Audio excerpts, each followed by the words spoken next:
Chapter 11. Late in December, the administration gave each family a Christmas tree hauled in from the Sierras. A new director had been appointed, and this was his gesture of apology for all of the difficulties that had led up to the riot. A promise of better treatment and better times to come. It was an honest gesture, but it wasn't much of a Christmas that year. The presents were makeshift. The wind was roaring. Papa was drunk.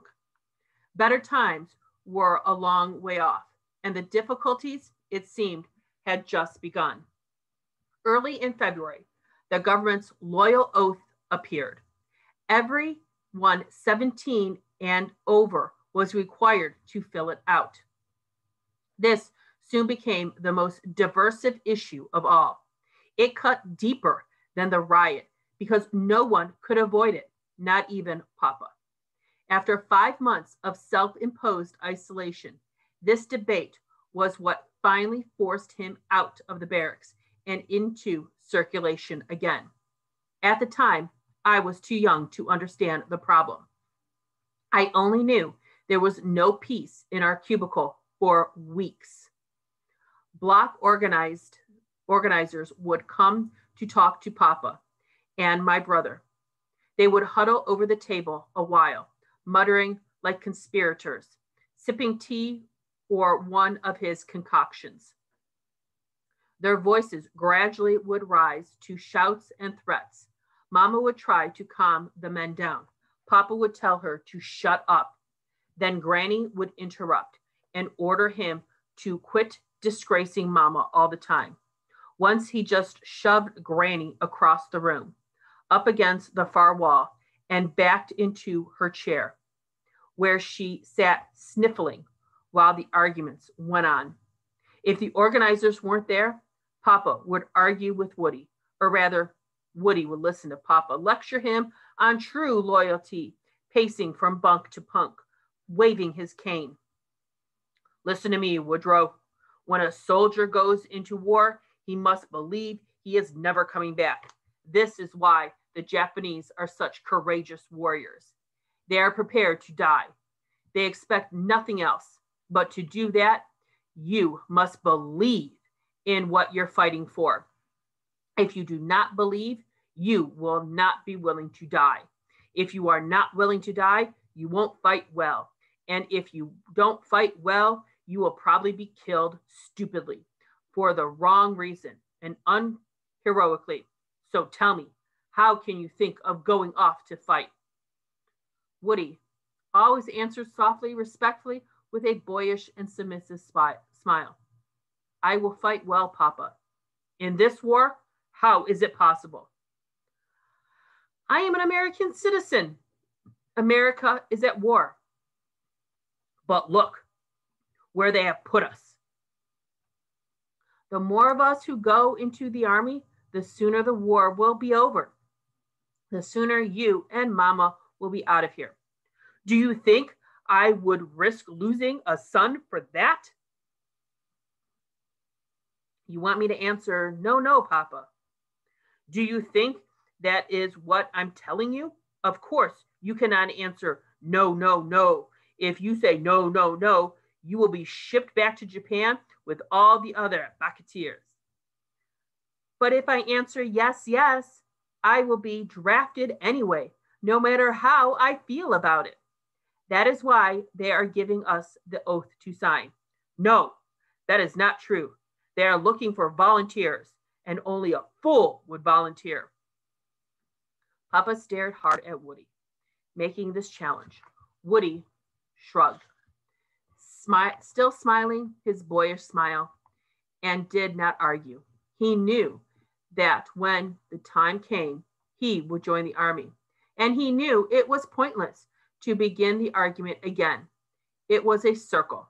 His duty as a son was to sit and listen to Papa thrash his way around it and around it and around it.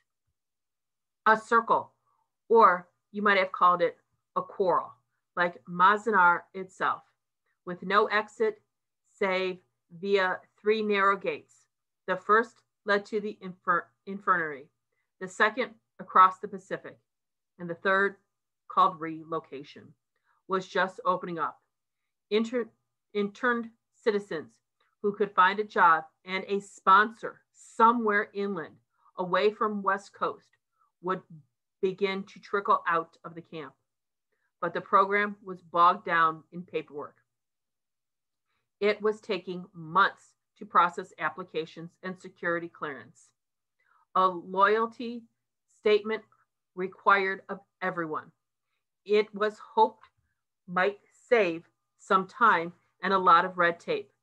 This, together with the search for loyal soldiers, had given rise to the ill-fated oath. 2 weeks before December riot, JACL leaders met in Salt Lake City and passed a resolution pledging Nizi to volunteer out of the camp for military service. In January, the government announced its plans to form an all-Nizi combat regiment. While recruiting for this unit was speeding up the relocation program, the government figured it could simultaneously weed out the disloyals and thus get a clear idea of exactly how many agents and Japanese sympathizers it actually had to deal with. This part of it would have been comical if the results were not so grotesque. No self-respecting espionage agent would willingly admit he was disloyal. Yet, the very idea of the oath itself appeared at the end of the first chaotic year, became the final goad that prodded many once loyal citizens to turn military and anti-American. From the beginning, Papa knew his own answer would be yes, yes.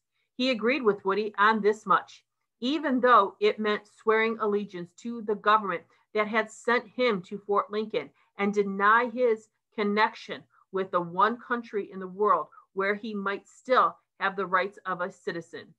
The alternative was worse. If he said no, no, he could be sent to Tallula Lake Camp in North California, where all the disloyal were being assembled for what most people believed would eventual repetition to Japan. Papa had no reason to return to Japan. He was too old to start over. He believed America would win the war, and he knew, even after all he'd endured, that if he had a future, it still lay in the country. What's more, a move to Tallula Lake would mean a further splitting up of our family. This was a hard choice to make, and even harder to hold to. Anti-American feeling in camp ran stronger than ever. Pro-Japan forces were trying to organize a no vote by blocks in massive resistance. Others wanted to boycott the oath altogether in a show of non-cooperation or through a mistaken fear that anyone who accepted the form would be shipped out of camp. The no-nos back to Japan and the yes, yes into America's society full of wartime hostility and racial hate. A meeting to debate the matter was called in our mess hall. Papa knew that merely showing his face would draw stares and muttered comments. Yes, yes was just what they expected of an Innu, but he had to speak his mind before the no contingent carried the block. Saying no as an individual was one thing. Bullying an entire camp into it was quite another. At the very least, he did not want to be sucked into such a decision without having his own opinion heard. Woody wanted to go with him, but Papa said it was a meeting for the heads of household only, and he insisted on going alone. For the time he heard about it, he purposely drank nothing stronger than tea.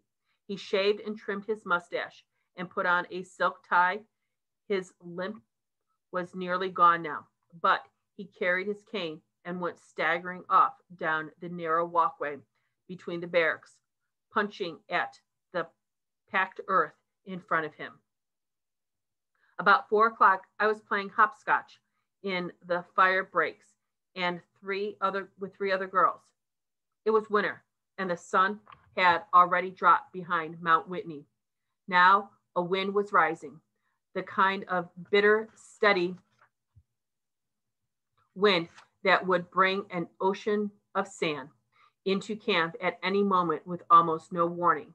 I was hurrying back to the barracks when I heard a great commotion inside the mess hall, men shouting wildly as if a fire had broken out. The loudest voice was Papa cursing. Ita, Ita, boire, boire. The door of the mess hall flew open and a short, beefy man came out. He jumped off the porch, running as his feet hit the ground. He didn't get far. Papa came through the doorway right behind him in a flying leap, bellowing like a warrior. Yeah! He let go of his cane as he landed on the man's back, and they both tumbled into the dirt. The wind was rising. Half the sky was dark, with a tide of sand pouring towards us, the dust billowing and spun as they kicked and pummeled and thrashed each other. At the meeting, when Papa stood up to defend the yes, yes position, murmurs of in you began to circulate around the mess hall. This man then jumped up to the speaker's table and made the charge out loud. Papa went for him. Now outside in the dirt, Papa had him by the throat and would have strangled him. But some other men pulled him apart. I had never seen him so livid, yelling and out of his head with rage. While they pinned his arms, he kicked at the sand, sending wind-blowing bursts of it towards the knots of men dragging his opponent out of reach. A few moments later, the sandstorm hit. The sky turned black as night. Everyone ran for cover. 2 men hustled Papa to our barracks. The fighting against the wind and sand to get there calmed him down some. Back inside, he sat by the stove, holding his teacup, and didn't speak for a long time. One cheekbone was raw where it had been mashed into the sand. Papa kept pouring him little trickles of tea. We listened to the wind howl. When the sand died down, the sky outside stayed black. The storm had knocked out the electricity all over the camp. It was a cold, lonely night, and we huddled around our oil stove while Mama and Woody Chiez began to talk about the day. A young woman came in, a friend of Chiez, who lived across the way. She had studied in Japan for several years. About the time I went to bed, she and Papa began to sing songs in Japanese, warming their hands on either side of the stove, facing each other as it glowed. After a while, Papa sang the first line of the Japanese national anthem. Kyo Go Yang, Woody, Chiez, and Mama knew the tune, so they hummed along while Papa and the other woman sang the words. It could be a hearty or a plaintive tune, depending on your mood. From Papa, that night, it was a deep-throated lament. Almost invisible in the stove's small glow, tears began running down his face. I had seen him cry a few times before. It only happened when he was singing or when someone else sang a song that moved him. He played the 3-string samurais, which Kyo and I had called the Pinko Pinko. We would laugh together when we heard him plucking it and winning out old Japanese melodies. We would hold our ears and giggle. It was always a great joke between us, except for those rare times when Papa began to weep at the lyrics. Then we would just stare quietly, as I did that night, from some hidden corner of the room. This was always mysterious and incomprehensible. The national anthem, I later learned, is what he had sung every morning as a schoolboy in Japan.